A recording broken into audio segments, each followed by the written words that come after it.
मागील 6 महिन्यांपासून फरार असलेल्या संवेदनशील गुन्ह्यातील पाहिजे आरोपीस गुन्हे शाखा युनिट 2 नाशिक शहर यांनी नवी मुंबईतील सानपाडा परिसरातून शिताफीनं अटक केली आहे। नासे भीमसिंग नायक वय 34 वर्ष, व्यवसाय स्पा मॅनेजर, राहणार फ्लॅट नंबर 701 आकृती सोसायटी, सेक्टर 13 सानपाडा नवी मुंबई असे अटक करण्यात आलेल्या आरोपीचे नाव आहे। उपनगर पोलीस ठाण्यात दाखल गुन्हा रजिस्टर नंबर 340/2025 अंतर्गत भारतीय न्याय संहिता आणि अनुसूचित जाती जमाती अत्याचार प्रतिबंधक कायद्यान्वये गंभीर कलमांखाली गुन्हा नोंद असून आरोपी गुन्हा घडल्यापासून फरार होता।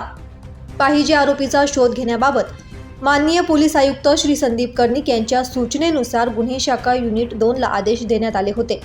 त्यानुसार गुन्हे शाखा युनिट 2 चे तांत्रिक आणि गुप्त माहितीच्या आधारे तपास सुरू केला। सुरुवातीला आरोपी कर्नाटकातील विजापूर जिल्ह्यात असल्याची माहिती मिळाल्यानंतर तेथे शोध घेण्यात आला, मात्र तो मिळून आला नाही। पुढील तांत्रिक विश्लेषणातून आरोपी नवी मुंबईत असल्याची खात्रीशीर माहिती मिळाल्यानंतर विशेष पथक सानपाडा येथे रवाना करण्यात आले। गुप्त बातमीदाराकडून मिळालेल्या माहितीवरून आकृती सोसायटी येथे सापळा रचून आरोपीस ताब्यात घेण्यात आले।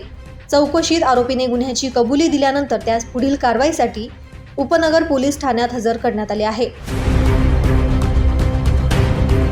दैनिक भ्रमरसाठी प्रतिनिधी आकाश भालेराव, नाशिक।